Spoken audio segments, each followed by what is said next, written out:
ボイストレーナーの鶴さんです。皆さんいかがお過ごしでしょうか。今回の動画はですね、ミセスグリーンアップルキャリングハピネス、こちらを聞いて歌声分析をしていきたいと思います。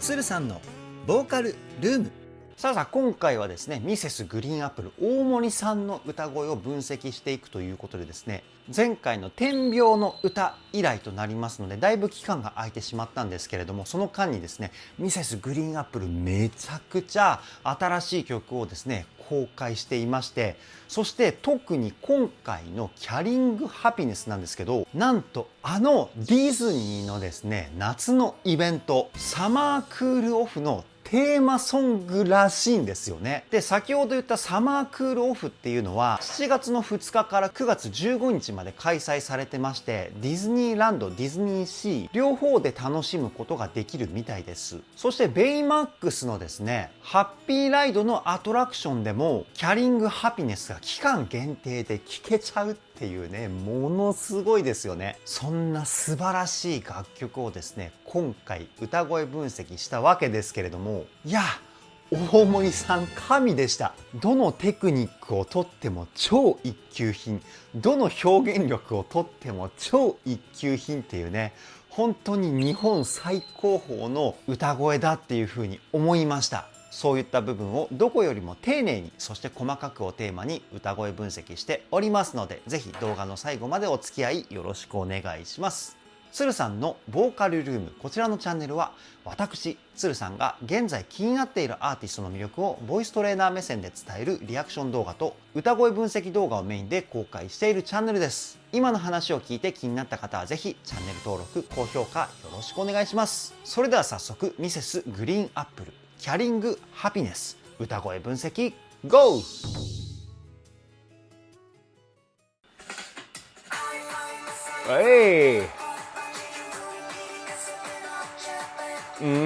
やっぱさすが大森さんですよね。何がさすがかっていうと、歌声が素晴らしいのはもう大前提なんですけど、リズム感がですね本当にすごいんですよね。これはもうデビュー当時の大森さんの歌声からも感じれる部分なんですけど、大森さんの歌ってこう聴いてるだけで勝手にこう体が動いちゃうような、そういったノリあるじゃないですか。これってフレーズの中にですねしっかりと休符を入れて歌っているからなんですよ。休符っていうのは声を出していないポイントのことなんですけど、じゃあ歌で休符を入れるにはどうしたらいいかっていうと、ちっちゃい「つ」これを入れて歌うんですよね。でこういうノリのいい大森さんの歌からはちっちゃい「つ」が入ってるポイントが何箇所も出てくるんですよ。そこを踏まえてもう一回聞いてみましょう。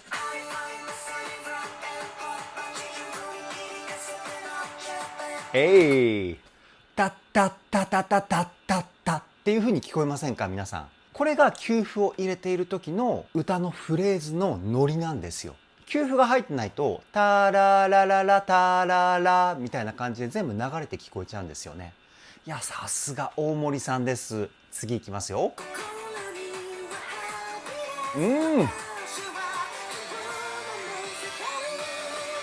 全体的に裏声を使って歌っているようなポイントなんですけど、ただの裏声じゃないんですよね。これはヘッドボイスって言われる頭を響かせた声を使ってるんです。声の出し方としては鼻に多めに息を入れながら裏声で歌う、こんな感じかな。そのイメージで歌うことによって鼻の鼻腔共鳴っていう声が響くポイントから頭にまで声の響きが伝わって、ものすごく綺麗な成分が出る歌声になるんですよね。もう一回聞いてみましょう。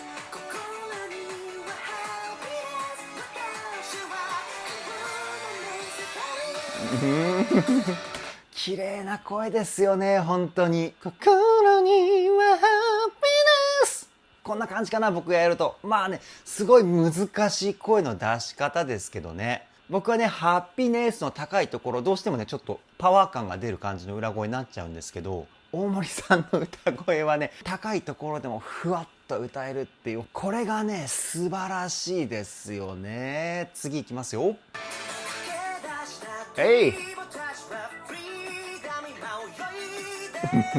このノリやばいですよね。タラタタラみたいな、押して弾いてみたいなリズムのノリありますよね。今の部分もですね、最初に言った休符の付け方、これがえぐいことになってるんですよね。で、休符をつけた音っていうのは強い音、アクセントにしやすいので、そのアクセントの部分をですね、強く歌ってる。ここがポイントになってるかなっていうふうに思います。もう一回聞いてみましょう。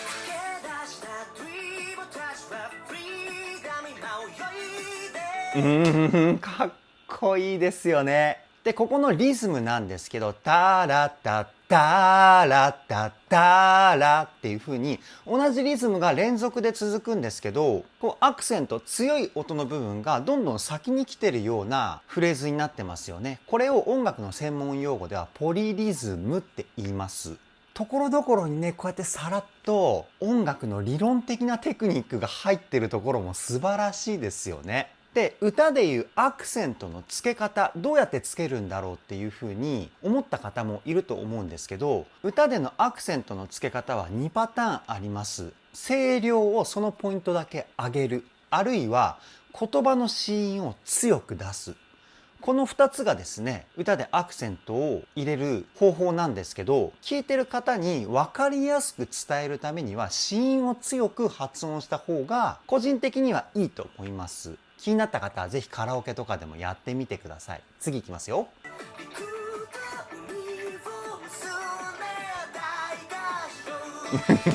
すごいね。もう強い地声が来たかと思ったら、今聞いたところはもう柔らかい裏声になって、ふわっといくのかなと思ったらまた地声に切り替えるっていうね。この自由自在の歌唱力半端ないですよね。で、今の部分は裏声の部分と地声の部分のメリハリがしっかりついていたと思うんですけど、これはどういう風に大森さん歌っているかっていうと、声を出す方向のイメージ、ここがですね、ポイントになってきます。裏声を出すときは、僕が聞いた感じでは、こう斜め上60度ぐらいの感じかな。そこに向かってまっすぐ出ているようなイメージで歌って、地声になった時はそれをですね、やや下げるんですよね。そうすることによって裏声の時はふわっとした雰囲気が出しやすいですし、イメージを下に下げることによって地声の張り感っていうのが増幅したような歌声に切り替わります。もう一回聞いてみましょう。ここが上で下げる、こういう感じで歌ってますね。憎みを捨てたい箇所みたいな、こんな感じで歌うと大森さんっぽく歌えると思うんで、ぜひやってみてください。次いきますよ。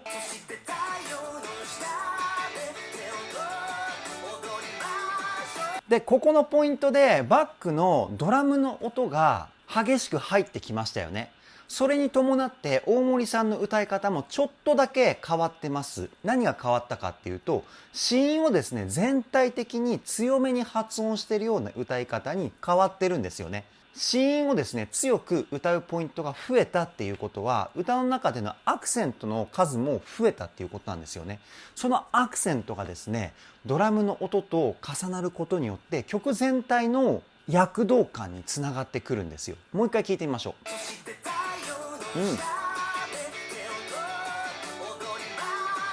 で、あとは伸ばしていない音を全体的に軽くこう切るようなテクニックも使ってますよね。これを専門用語ではスタッカートって言うんですけど、音を切ってしっかり伸ばして、音を切ってしっかり伸ばしてっていうね、こういうリズム的なメリハリをつけた感じのフレーズにもなってると思います。次いきますよ。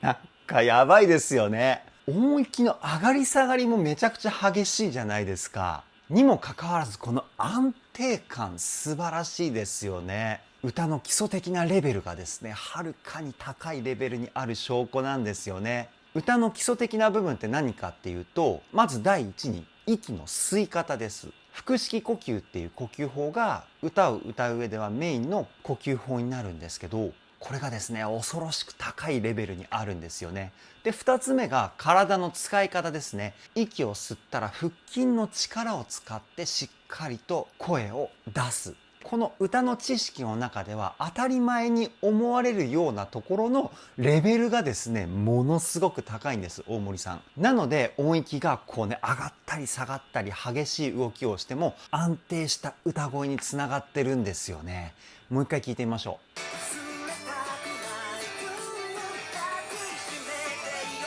あともう一個付け足すとしたらですね、音域がすごい上下してるにもかかわらず、大森さんの声質、ここの変化がほとんどないじゃないですか。これもですね、声を出す方向のイメージっていうのが大きく関わっていて、一般的にはですね、高い声は声を出すイメージが上に上がって、低い声は下に下がる。これがですね、声の自然な流れなんですけど、大森さんはですね、高い音域でも低い音域でも一定の方向に声を出すイメージで歌っているんですよね。そうすることによって音域が変わってもある程度声質っていうのは一定にキープできるんです。さすがにね、裏声と地声とかになると声を出す方向を一定にしても声質は変わってしまいますけど、ただ裏声と地声で声を出す方向を一定にすると声の切り替わりがですね、非常に滑らかにいくっていうメリットもあるんでね、ぜひね、やってみてください。次いきますよ。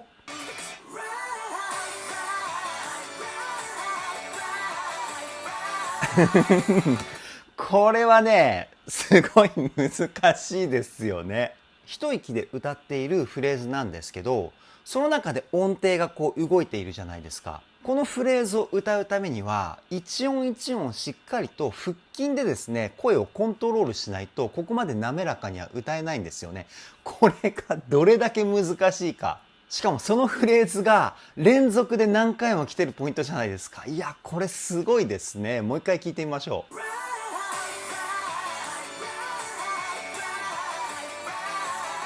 しかも最初のフレーズ、前半裏声で後半地声ですよね。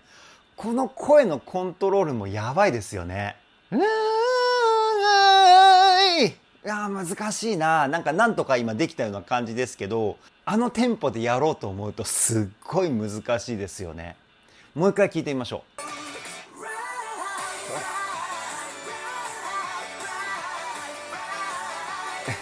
う。すごいな。フレーズのね、音程を取るだけでも難しいのに、一番最初からね、裏声から、そして切り替わりポイントがわからないようなタイミングで地声にいつの間にか変わってるみたいなね、すごいテクニックです。次いきますよ。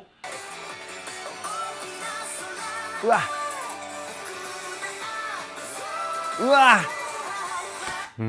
すごいですね。この辺の音域からはミックスボイスっていう地声と裏声の中間だったり、裏声と地声を混ぜた声っていう風に言われているテクニックを使っていますよね。僕がミックスボイスを出すイメージとしては、まずは体の力を抜いて、でどれだけ鼻に声を入れるか、そこがねポイントになってくると思います。鼻と口両方から声を出してるみたいな、そういったイメージが非常に大切かなっていうふうに思います。で音域が上がれば上がるほど鼻に入れる声の量が増えていくみたいな、そうするとですねミックスボイスがこううまく出せるかなっていうふうに思うんですけど、もう一回聞いてみましょう。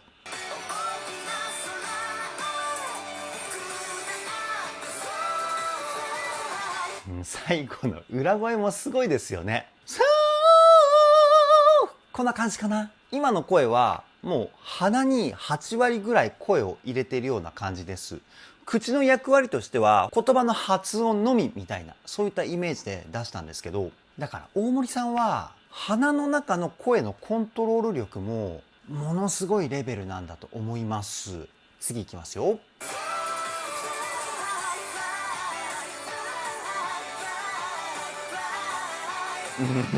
いいな。やっぱねここのフレーズすごくね難しいなとは思うんですけど、めちゃくちゃかっこいいですよね。いやこの曲をね聴くためにディズニー行きたいなって思っちゃうぐらいかっこいいですね。次いきますよ。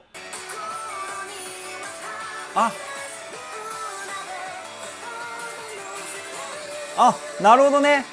最後はこう盛り上げる感じじゃなくて裏声でふわっと聞かせる感じでサビの終わり締めるんですね。僕の想像をねいい意味で裏切ってくれたサビの締めかなっていうふうに思うんですけど、すごくねアップテンポな曲なので盛り上げて一番終わりみたいな雰囲気なのかなと思ったら、大森さんのね美しい裏声で締めるっていうね、こういうサビの締め方もね素晴らしいですね。で今の最後の裏声がですね、先ほど僕が言ったその鼻に8割ぐらい声を入れて、口の役割は言葉の発音のみみたいな、そういった雰囲気がですねすごく分かりやすいポイントかなっていうふうに思います。であともっと言うと、声を出すイメージの感覚なんですけど、ちょっと後ろに声を引いたような感覚で声を出してるんじゃないかなっていうふうに思います。声の性質上ですね、前に飛ばすイメージは声が強くなって、後ろに引くイメージで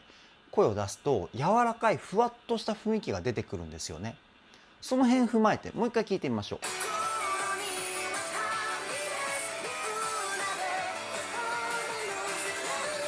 今日も乗せてるのところが裏声のポイントでしたね。でこのポイント、言葉のタッチがすごくソフトな雰囲気がするじゃないですか。こういう雰囲気が出てくるってことは、口はあまり大きく開けていないっていうことなんですよね。口があんまり大きく開いていないっていうことは、声の出口は鼻が中心になっているっていうことなので、先ほど僕が言った鼻8割口2割みたいなね、声のバランス、おそらくこういう感じで出してるんじゃないかなっていう僕の推測です。次いきますよ。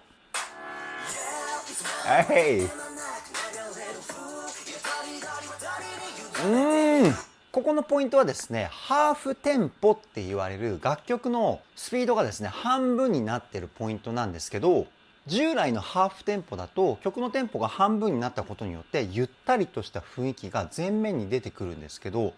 ここで大森さんはですね何をしてるかっていうと、フレーズの中に言葉をですねたくさん入れ込んで、曲の疾走感をハーフテンポ前の疾走感に合わせた感じの雰囲気を作ってるんですよね。でただ言葉をいっぱい詰め込んだだけではなくて、全体的に強い子音を使って歌ってるので、歌のスピード感がものすごいんですよね。もう一回聞いてみましょう。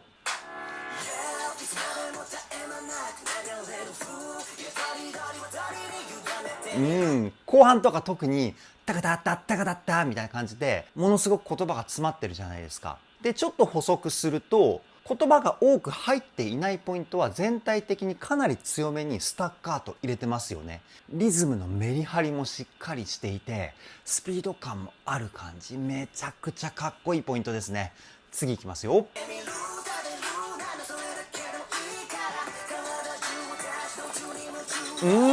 かっこいい。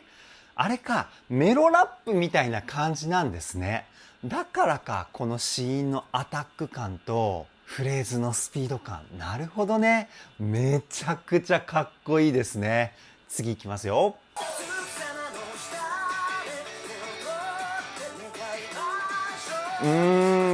でハーフテンポから従来のテンポに戻った瞬間の雰囲気、ここもかっこいいですよね。なんか安心感ありますよね。もう一回聞いてみましょう。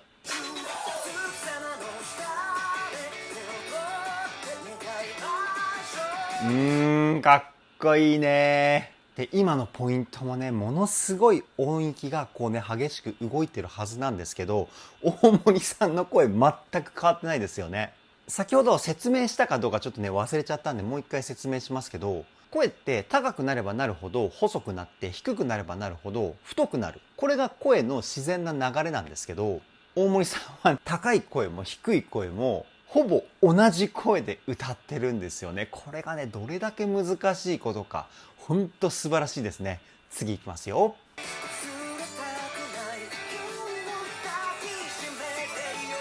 いい。で音域が下がっても声のパワー感が衰えることないですもんね。よく聞くとものすごいことをねいろいろやってますよね、大森さん。こうやってね細かく分析していると、本当にねめちゃくちゃたくさんの方が大森さんの歌声に憧れてるっていうのもね分かりますよね。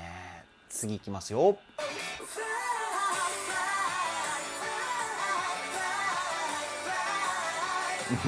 やっぱいいな、かっこいいですよね。で今聞いて思ったんですけど、ここのポイント多分息継ぎなしで歌ってるんですよね。最初の「フライ」ここの後にちょっと次のフレーズに行くまでの時間が空いてるんですけど、多分この短時間じゃ息吸えないと思うんですよ。っていうので僕はここは息継ぎなしで歌ってるんじゃないかっていうふうに推測するんですけど、難しいフレーズプラス一息で歌ってる。で、1番でも言ったように、最初のフレーズは裏声から始まって途中から地声に切り替わってる。超高等技術のオンパレードですね。もう一回聞いてみましょう。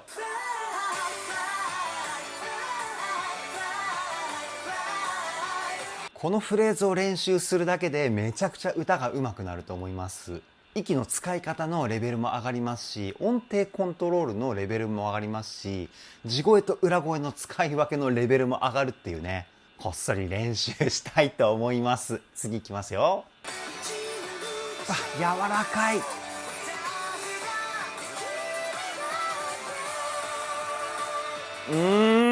綺麗な裏声、柔らかい裏声から入って途中一回地声でパワー感を表現してからの美しいヘッドボイスを使った裏声っていう流れですよね。で、最初の裏声の部分はちょっとだけ息の音を混ぜたウィスパーボイス、このテクニックを使ってるんじゃないかなっていうふうに思います。あと鼻に入れる声の量を増やして柔らかい音色を前面に出したっていうかね。で、その後、地声でしっかりと胸の胸腔共鳴っていう、声に力強さだったり、声の太さを作り出す、声を響かせるポイントの音色を混ぜて強い地声を表現してから、また鼻に入れる声の量を増やしたハイトーンの裏声でヘッドボイスの綺麗な響きを表現してるみたいな、そんな感じの流れだったかな。もう一回聞いてみましょう。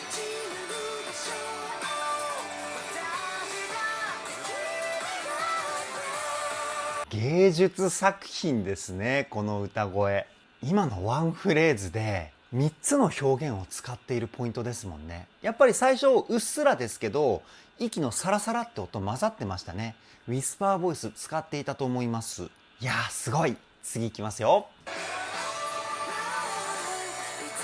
あ、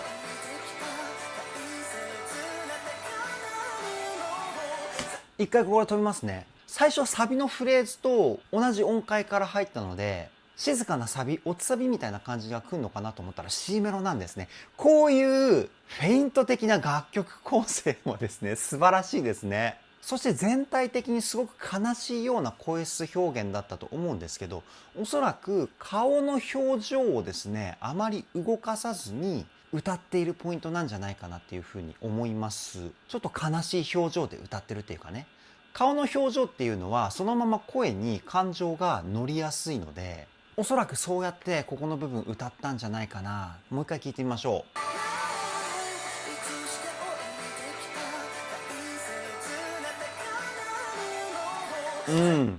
多分そうなんじゃないかな。顔の表情ね、悲しいような表情で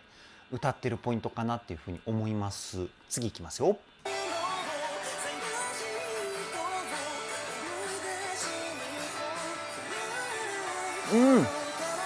で、ちょっと息継ぎを激しめにしている感じがしますよね。こう、っていう風に息を吸ってる、音が入るぐらい勢いよく息を吸ってるポイントがですね、あったんですけど、この息の吸い方一つでですね、フレーズの雰囲気がすごく切ないような雰囲気が出てますよね。いや、この息継ぎの音一つでここまで雰囲気をね、表現できるっていうところがもう神がかってるんですけど、もう一回聞いてみましょう。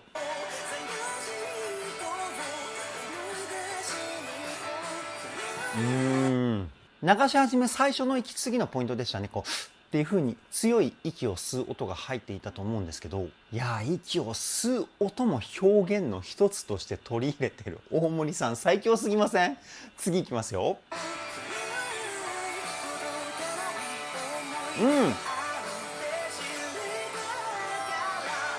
この辺からちょっと声が明るくなりましたよね。こうちょっと微笑みながら歌ってるような雰囲気、温かさを感じるっていうかね。悲しかったり切なかったりした表現の後にこういう明るい声が来ると、なんか希望の光みたいなね、そういった雰囲気をですね、僕はね感じますね。もう一回聞いてみましょう。ほらほらほら、最初の「あーンのところはすごく切ない雰囲気で表現してるんですけど、その後の歌からですね、明るい感じが声に宿っていて、でそっからね、今後半の部分から力強さがこうプラスされてきたかなっていう流れですよね。この後どういう表現になるのかすごい楽しみです。行ってみましょう。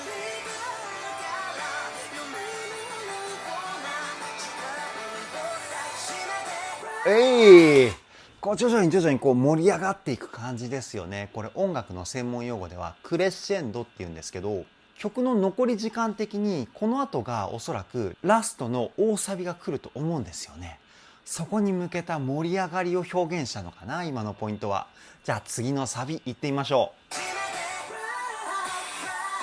う。わ、かっこいい。バックのサウンドがね、いつものサビと違いますよね。ドラムはこうドンドンドンドンっていう感じだし、ギターはジャジャジャジャっていう風にね、こう音を切るようなフレーズが並んでいたと思うんですけど、ここでもう一回サビのパワー感を溜めて最後に大爆発みたいな流れなのかな。次いきますよ。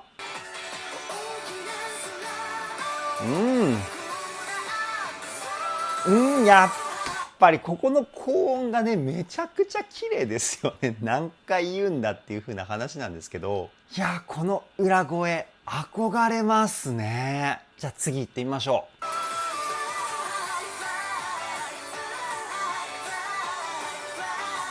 い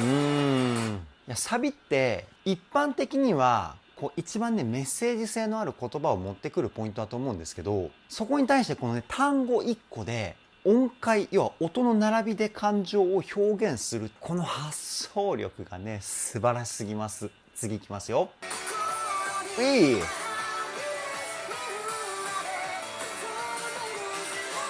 今すごく鼻声のニュアンスが強いような声を使っていましたよね。声に鼻声のニュアンスを多めに乗せることによって可愛らしいような声質を表現することができるんですけど、今のポイント、大森さんその声使っていたんじゃないかなって思います。もう一回聞いてみましょう。ほらほら。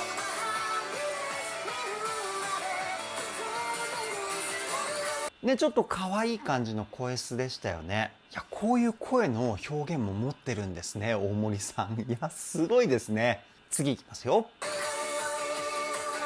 あ、なるほどね。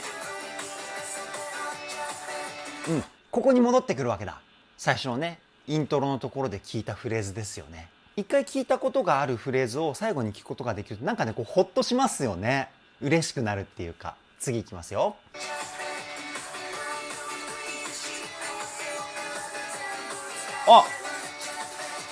今ちょっとね、バックのサウンドが変わりましたよね。これ音楽の専門用語ではコードって言うんですけど、日本語で言うところの和音ですね。2個以上の音を同時で鳴らしたものを和音って言います。なんでギターとかピアノの伴奏とかね、ああいうのを和音って言うんですけど、今1個前のところとですね、ちょっとだけそのコードが変わった瞬間があったんですよね。ちょっと宇宙的な雰囲気を感じれるところがあったっていうか、同じ雰囲気を何度も繰り返さない、こういうところにね、一流のミュージシャン的な雰囲気をね、僕は感じちゃいます。次いきますよ。